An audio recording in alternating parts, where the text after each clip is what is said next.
Hi friends, welcome to our channel Swapna's kitchen recipes. ఈరోజు ఇడ్లీ, దోశ, వడ, ఊతప్పం ఏ పేరైనా కూడా మనందరికీ ముందుగా కావాల్సింది మెయిన్గా మినపప్పేనండి.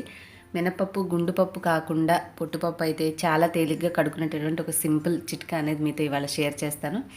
మినపప్పు మనం ఎంత నానబెట్టామో దానికి కొంచెం డబుల్ క్వాంటిటీ ఉన్నంత సైజు గిన్నె తీసుకుంటే మనం పప్పు మునగ ఇంకా కొంచెం పై వరకు కాస్త నీళ్ళు అనేవి ముంచి తీసుకోవచ్చు.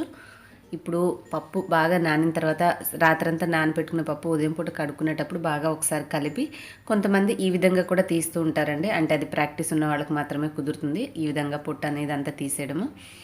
ఇంకా దీనికంటే కూడా చాలా సులభం ఏంటంటే జ్యూస్ స్ట్రైనర్. మనం జ్యూస్ వడగట్టుకునేది ఇలాగ పెట్టుకుంటే ఎంత పెద్ద అంటే మీరు ఎక్కువ క్వాంటిటీ నానబెట్టినా కూడా చాలా తక్కువ సమయంలో చాలా ఈజీగా మనము పొట్టు అనేది తీసేయచ్చు.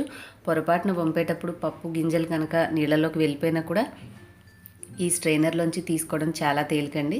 సో ఇలాగా మనము ముందు ఒకసారి కడిగి మురికిగా ఉన్న నీళ్లు పారిపోసాక ఉన్న నీళ్ళతోటి పొట్టంతా వచ్చే వరకు మనం తిరగొట్టుకుంటూ ఉండాలి. అటు ఇటు మీరు చూస్తున్నారు కదా వీడియోలో.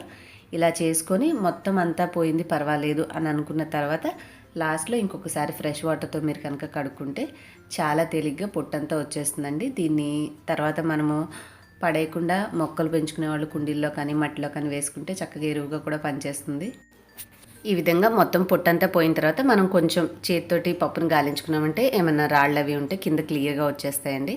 సో ఇంతేనండి, చాలా తేలిగ్గా ఇలాగ ఎంత పొట్టు ఉన్న పప్పునైనా సరే ఈజీగా శుభ్రం చేసేసుకోవచ్చు.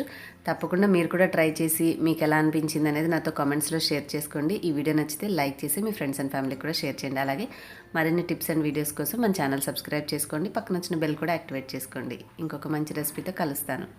బాయ్. Thanks for watching.